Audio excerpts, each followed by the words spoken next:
football. I've been watching it for 40 years. Are you kidding me? You're listening to Winning Cures Everything. Gameday, baby. Wake up or get out. Here's your host, A confident young man, a superb athlete. Gary Seegers. Welcome in, Winning Cures Everything. It is the Thursday, November 10th edition of the show. That's right.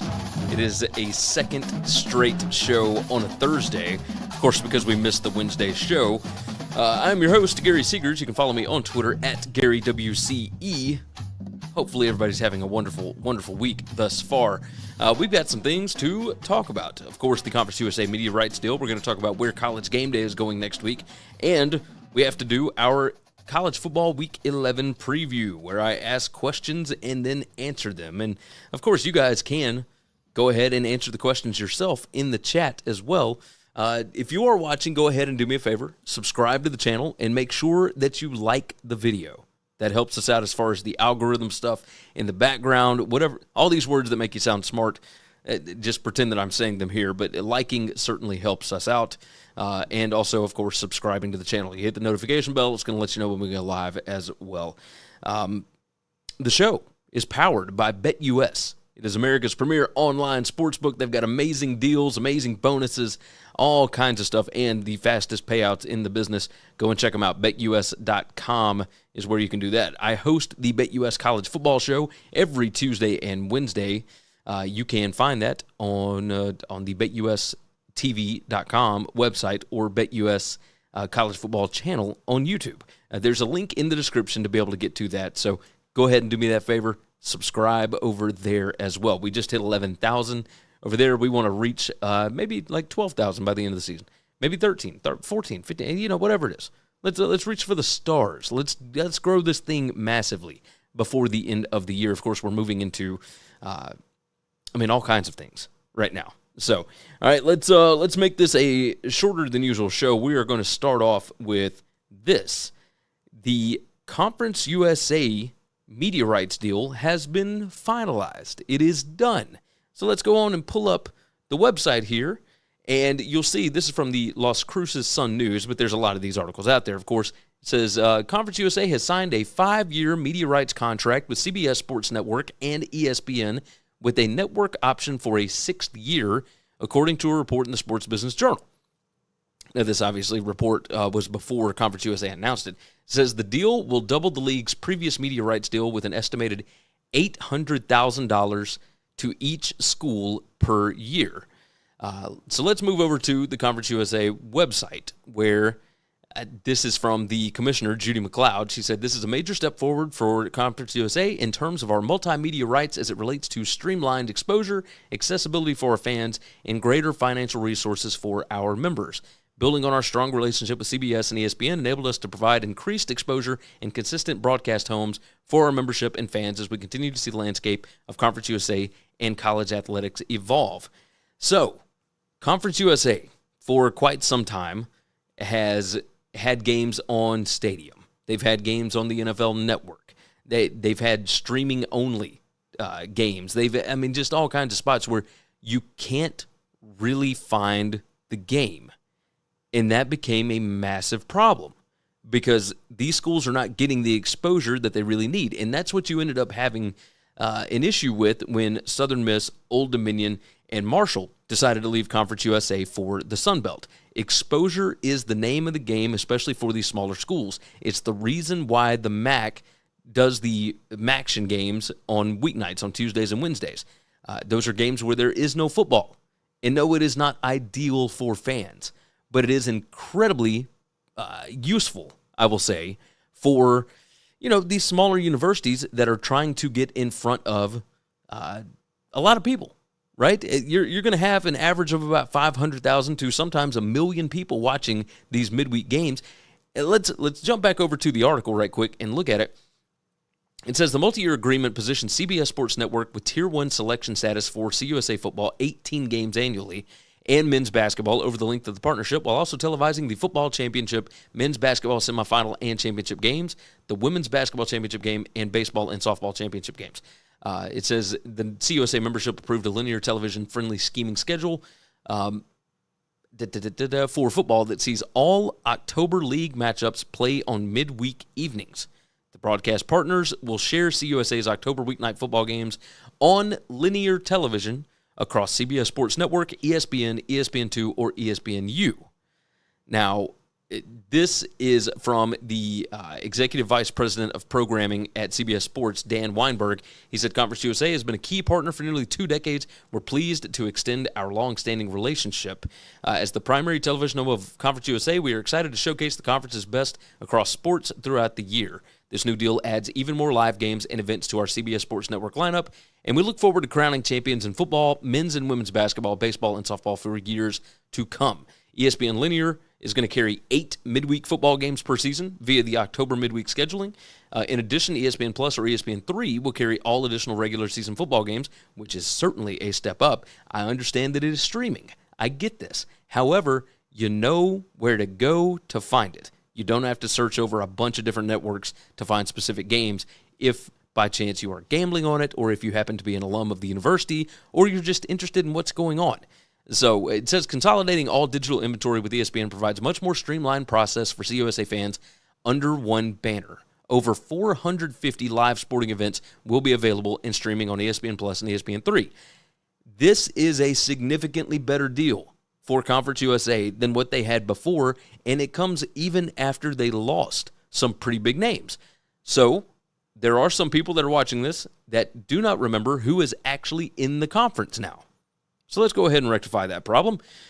You have New Mexico State joining. You have UTEP already there. Sam Houston State is joining. Louisiana Tech is already there. Jacksonville State, of course, a former FCS school, along with the FCS schools that are moving up are Kennesaw State in Georgia, Jacksonville State in Alabama, Sam Houston State in Texas. Those are the FCS schools that are moving up to FBS to be a part of this conference. To go along with them, I mentioned UTEP already and New Mexico State. Louisiana Tech is already there. Middle Tennessee, Western Kentucky, Liberty, and Florida International, FIU. This is a pretty good conference, to be completely honest with you. You're going to have some really fun games. You've got enough content, enough inventory for these massive networks. I think this is a smart deal. I think it's a great deal for Conference USA. It locks them in for another 5 years, of course, with that 6th-year network option. You don't have to worry about teams moving around, etc. I don't believe.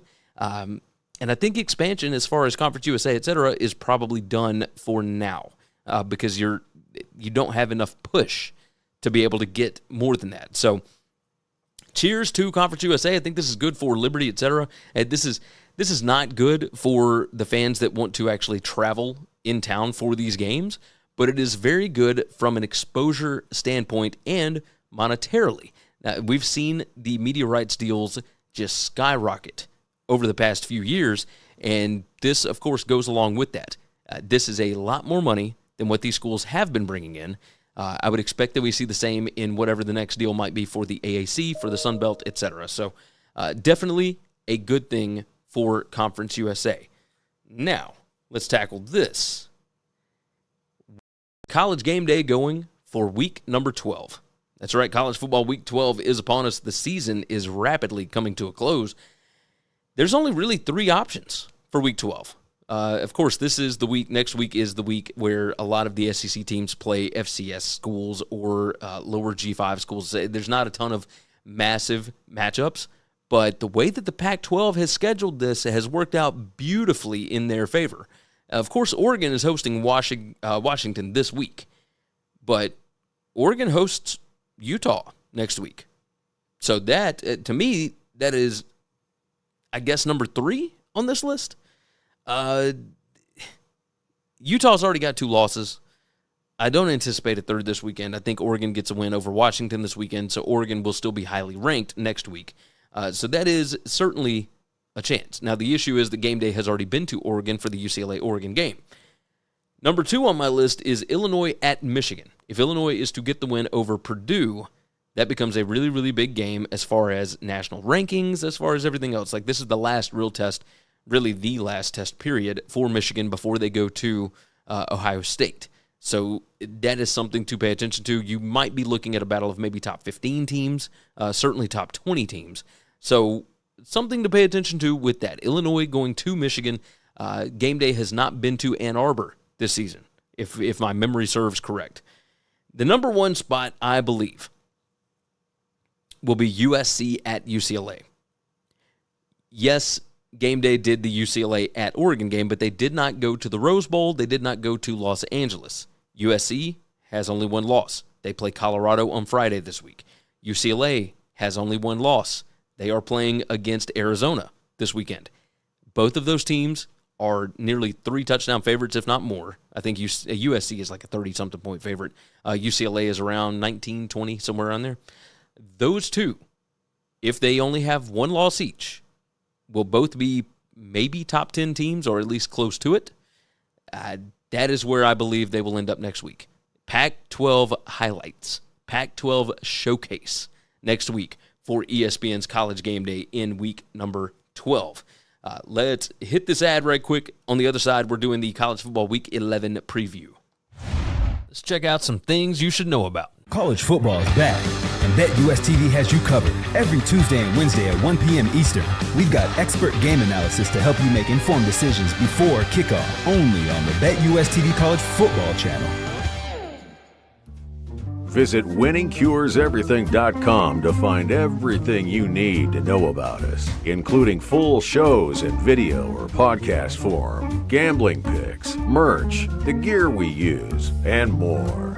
If you want more content from me, Gary, visit BetUSTV.com. I host the How to Gamble on Sports show, and from August through January, the BetUS College Football Show. You can subscribe to both on YouTube.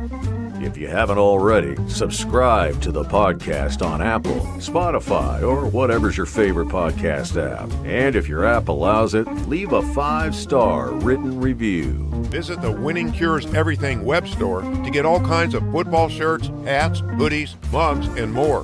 Visit winningcureseverything.com/store to see what all we've added. And now, back to the show. All right, let's dive into the College Football Week 11 preview. This is the part of the week where I ask questions about the week that's coming up, and, of course, I answer them. Now, I would also like to get your answers. You guys toss it in the comments, toss it in the chat, etc. I would like to hear what you think about these. But we'll move on. Let me go on and tell you, enter the picks contest. That is the biggest thing for us right now at Winning Cures Everything. Go to winningcureseverything.com. Make sure that you click on the contest page, or you can just go over to my Twitter account and click on the link there. But you'll get signed up. The winner gets a $25 Amazon gift card every single week, and it's a lot of fun. We pick 11 games against the spread. I think you're going to have a good time with it. So, with that said, let's go on and tackle this. The biggest brand games. Who is going to get the highest ratings of the weekend? I like to try and predict the TV ratings. What is the viewership going to be like? I'm not going to predict viewership. I'm just going to predict who's going to have the highest, and we'll do it in order. So let's take a look. I think Alabama and Ole Miss is going to be a tight game. I believe that it will be the most watched game. It's on CBS. It's the 3:30 p.m. Eastern time window. Give me Alabama and Ole Miss for number one. Number two, I think TCU at Texas is also going to be a very tight game. A lot of storylines around that. Of course, the game is in Austin. It is a primetime ABC game. That one, I believe, will be number two on the list. Nebraska at Michigan. I understand that it is a massive spread. However, this is another one of those that's like it's the 3:30 p.m. Eastern time game on ABC. Two massive brand names, and I think because of the style of play that both of them will have, especially with Casey Thompson, the quarterback, being out at Nebraska, I think it's going to be kind of slow to get margin early. I do think Michigan ends up running them out, but I do think that this will be a little bit tight early. There's going to be a lot of people watching to see what ends up happening. So, yes, I think that'll be number three. Indiana at Ohio State. That's a big noon kick on Fox. That's the 11 a.m. Central game, 12 p.m. Eastern time game. Any time Ohio State plays, it does not matter who they play, it's going to do a big number. So I will have that at number 4. I've got LSU at Arkansas as number 5 here. On ESPN, it is a noon Eastern time game. I think there's going to be a lot of people interested in whether or not LSU has a hangover after that massive win over Alabama. They've already got one loss in the SEC. Ole Miss only has one loss. So there will be a lot of Ole Miss fans watching to see if Arkansas can pull the upset here, because if Ole Miss beats Alabama Arkansas and Mississippi State, and LSU takes one loss, Ole Miss goes to Atlanta. So the SEC West is not completely tied up yet. This is a very important game here. And I've got another noon game that's going to be number 6 on my list. That's Notre Dame at Navy. I don't anticipate this being super close or even a fun game to watch, but that matchup always does eyeballs. Notre Dame, big brand, of course. That is who I believe is going to be the number 6 most watched game of the weekend. Now we move into the most exciting games or games that will have the closest score, right? LSU at Arkansas. I think that's going to be pretty exciting. I do anticipate LSU having a bit of a hangover. If KJ Jefferson is healthy, I think Arkansas can put up points on this LSU defense because they can attack it differently than the way that Alabama tried to last week. LSU has proven vulnerable to the run. Most certainly, Arkansas can take advantage of that, especially if KJ Jefferson is healthy. That is a massive, massive if, because he did not look it against Liberty. He was not trying to leave the pocket. That offense was not having a lot of success against Liberty. I think LSU wins, but it wouldn't surprise me to see anything crazy here. It's going to be cold Saturday morning in the 30s. Let's see about LSU and Arkansas. Liberty at UConn. I think it's going to be pretty exciting. Liberty, of course, has lost Day Hunter, the incredibly elusive, exciting running back that they've got, just a dynamic playmaker that they have there. I think this one could get a little bit tight. Jim Mora maybe coaching for a bowl game, but 2, maybe a chance to move over to the Arizona State job. Anybody interested in that? Just saying. There is a possibility that he could be moving along from UConn after just one season, but he's got that bunch believing, and they are playing a fun brand of football that can actually win games. So, yeah, I think that one could get pretty exciting, could get very interesting. This is a huge letdown spot for Liberty. If they don't show up on this one, that would be wise because they went to Arkansas and won last week. The next one on the list as far as exciting games, Alabama at Ole Miss. Of course, Alabama's terrible on the road. They're not very good at defending the run over the past 5 weeks. Ole Miss likes to run it. Now, where you could see some margin from Alabama here is the fact that Ole Miss likes to run off tackle. They like to hit the edges. And it's tough to do that against Alabama because of the team's speed. If you run between the tackles, you got a chance to really overpower them. I'm not sure if Kiffin is confident enough to change up his game plan that has worked so well thus far this season. So we'll see what ends up happening there. I think it could get really exciting. But yeah, there's a chance Alabama blows them out. It's on the road. So why would we take Alabama to cover anything on the road? UCF at Tulane. What a fantastic game. Top 25 game. Yeah, this is going to be a lot of fun in New Orleans. I don't know who's playing quarterback for UCF. I don't think it necessarily matters. I think there are mismatches on both sides. I am so curious to see who ends up coming out on top on this one. I think Tulane will. Who knows? But I think that's going to be very exciting. Wisconsin at Iowa. I don't anticipate either of these offenses going crazy. I know that Iowa has been able to put up points here lately. They broke 30 a couple weeks ago. They hit 24 against Purdue last week. Wisconsin's offense is playing a little bit better as well.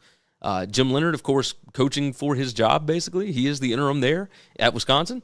I think that could be very interesting in Kinnick Stadium. It's going to be nighttime in Kinnick Stadium when this thing gets done. So I think that could be a lot of fun. App State at Marshall. Opened as a pick 'em. I think App is a 1-point favorite, or it might have moved back to a pick here. Who knows? But very, very close game. That Marshall defense is really good. The Marshall offense is not. So if Marshall can keep App State out of the end zone, App State can certainly keep Marshall out of the end zone. This could be very low scoring, could be very interesting. Washington at Oregon. I don't know how close this one's going to be because Oregon has been absolutely rolling, but I'm not going to say it's a bit of a look-ahead spot because, of course, Utah just demolished Oregon twice last year. So Oregon might be looking ahead to that one because they are 13.5-point favorites at home this week. But I look at this one and I see a lot of explosive plays. Just a ton of them through the air. Bo Nix is going to be throwing touchdowns. Michael Penix will be throwing touchdowns. Both of them will put up a lot of points. Who knows who ends up covering, but I will tell you this. There's going to be a lot of points, and that can certainly make for a very exciting football game. Last one here, Purdue at Illinois. Nope. Last one for exciting is TCU at Texas. Yes, I don't think the Illinois game is going to be super exciting. TCU at Texas could be very exciting. Again, a lot of storylines with this one. I don't think it necessarily matters if Quentin Johnston plays. It looks like he's going to, so that's good. Apparently, they didn't feel like they needed him, and he didn't feel exactly right last week, so he just didn't play. And it turned out they were right. They didn't need him against Texas Tech. So this week, I think you're going to need him against Texas. Curious to see what Bijan Robinson looks like against this TCU front seven. I think he's going to have a lot of success. I think TCU will have a lot of success against Texas, even though the defense has played significantly better. Moving into who has the most to gain and the most to lose this weekend. It's a very interesting question. TCU at Texas is huge, not only for playoff implications, but just for Big 12 implications. If Texas loses this game, they have 4 losses on the year, they have 3 in the Big 12, and I think that eliminates them from the Big 12 title game. Now, I could be wrong about that because there are a lot of teams that have 2 losses right now. But I imagine one of them will end up with 2 losses. And TCU, if they win this one, it is a lock. Like they are going to the Big 12 title game. So there's a lot at stake in that game. And also as far as like bragging rights, et cetera, right? If you're Steve Sarkisian, you do not want to lose a 4th ball game, especially to TCU in your own house when you still got the entire month of November left. Louisville at Clemson. Most to gain, most to lose here. Clemson, that loss to Notre Dame was as ugly as it gets.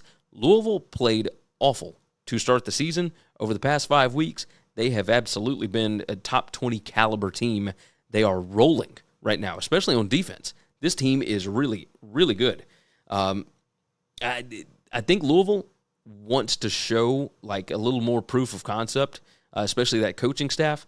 You get a win at Clemson, yeah, that's going to go a long way. For Clemson, you do not want to completely fall off the wagon here. You still got a chance to play for the ACC title. There's an outside possibility that you could play for the playoff. I don't think they'll make it after how bad they looked against Notre Dame last week, but this one is at home. We'll see what happens. Most to gain, most to lose, LSU, of course, going to Arkansas. There's not as much to gain for Arkansas here other than maybe some bragging rights and to get back on the horse, right? Because you lose at home to Liberty last week, and that's certainly not good. But LSU, you win this, all you got to do is beat Texas A&M, and you are in Atlanta for the SEC championship game in Brian Kelly's first season. That's a lot to play for. It's also a massive, massive spot after coming off of a win over Alabama last week. The first time that they have beaten Alabama in Baton Rouge since, I believe, 2010, if I'm not mistaken. So, interesting. Washington at Oregon. Most to gain, most to lose. Oregon has a legit chance at the playoff. You cannot be caught looking ahead to Utah. You can't be looking for revenge too early. You got to handle Washington this week. And if you're Washington, yeah, you've got 2 losses in the Pac-12. You've got a lot of teams with 1 loss right now. But you get a win here, you start having some other teams get knocked off, there's a chance that you could be in that Pac-12 title game. So, yes, there's a lot at stake there. Ole Miss against Alabama, all you need is LSU to lose 1 game. You beat Alabama this weekend, and you've got Arkansas, and then you got Mississippi State. You have a chance to be able to get this win. You got a chance to be able to go to Atlanta, legitimately. It's awesome. So, yeah, this is a big-time spot for Ole Miss. And also, for Alabama, you don't want last week's loss to turn into a loss this week. You got to maintain some level at this point. You got to maintain that standard. And if you don't, I mean, a lot of changes might be coming to Tuscaloosa. The most to gain, most to lose, Purdue at Illinois. If Illinois loses this one and Purdue wins this, that Big Ten West is going to be a disaster because you have to imagine that Illinois is probably going to lose at Michigan next week. This thing gets squirrely really fast. Looking at the Big Ten West standings, and I'm looking at it now, and I don't have it pulled up on my actual screen so you can see it. Illinois is 4-2. Iowa, Wisconsin, Purdue, and Minnesota are all 3-3. I mean, this is insane. Nebraska's 2-4, Northwestern's 1-5. But if Illinois loses this weekend, like it is it could get serious. It could get real serious. So, moving along, who are the most likely double-digit underdogs that can win outright? And I'm going to start out with this. So, a 10-plus point underdog that can win the game on Saturday. Who are the most likely? Ole Miss against Alabama. We've seen Alabama do it once this year and almost twice, because I think that number got up to like 9.5 against Tennessee at one point. So they lost that game outright on the road. They lost to LSU as a 13.5-point favorite. They now are an 11.5-point favorite on the road in Oxford. Ole Miss only has one loss on the season. This offense has been dynamite. Yes, I could absolutely see that happen. So Ole Miss could absolutely win outright. UConn against Liberty. Letdown spot, hangover spot for Liberty. And they lost their dynamic playmaker, Day Hunter, the running back. That's a recipe for disaster when you're going up against a team that plays very efficiently and kind of slow, to be honest. They like to run the football. I know that Liberty's defense has been really good lately, but this is a sleeper Saturday. You're not really paying attention. You got a huge win last week. You're coming in. UConn is, of course, known just over the years as kind of being a doormat. They could certainly sneak up on Liberty this weekend. Louisiana Monroe is a 13.5-point underdog at Georgia State. Does anybody trust Georgia State as a double-digit favorite? Like, are we doing that now? Louisiana Monroe went down 21-0 at home against Texas State last week and came back and won the ballgame 31-30. It would not shock me to see Terry Bowden in that bunch find a way to pull off an upset here and get a win. Georgia State has got other things that they're looking at right now, and it wouldn't surprise me at all to see Louisiana Monroe. That Chandler Rogers, that quarterback, has been playing really, really well for them. The other one, Florida International is a 16-point underdog at home to FAU. FAU has been terrible on the road. I mean, just absolutely terrible. I don't know what to think of this one. I don't think FAU should be a 16-point favorite over anybody, but I don't know what to make of FIU. They win some games that you just do not expect. I mean, they beat Middle Tennessee State. They've got 4 wins on the year. I would never have believed that Mike McIntyre would get 4 wins out of this bunch, and yet here we are. There's obviously talent on the team. They still got a long ways to go, but you get a win over FAU, who is leaving next year to join the AAC, and yeah, it could get interesting. FIU, very interesting possibility here as a 16-point dog to maybe pull an outright upset. The G5 game of the week. What are the candidates? UCF at Tulane, I think, is absolutely it. Right? Josh Pate, late kick, is going there this weekend in New Orleans. It's a top 25 matchup. The chance that the winner of this ends up going to the New Year's Six is incredibly high. I look for this to be a very exciting game, but also think it's going to be kind of low scoring. I don't see a lot of points being scored here. San Jose State at San Diego State is my other option here. I think that San Jose State is the significantly better football team. I know this is a late game, but this one looks like there's a chance it could get a little crazy. It just, those late night Pacific Coast kind of games. Yeah, and it's not a Pac-12 at night. It's not Pac-12 after dark or anything, but it is Mountain West after dark. We've seen some stuff happen this year. San Jose State, I don't know how much you can always trust them. I do like their defensive line quite a bit in this matchup. This is one of my plays on BetUS, but I do like San Jose State here. But I think it could be a fun game. Fun Mountain West game, for sure. All right, that is going to wrap it up for this week. Go and check out Valtameri Surf Company, ValtameriSurfCo.com, Collegiate Town Surf Company shirts. Like, they are awesome, just a great apparel company.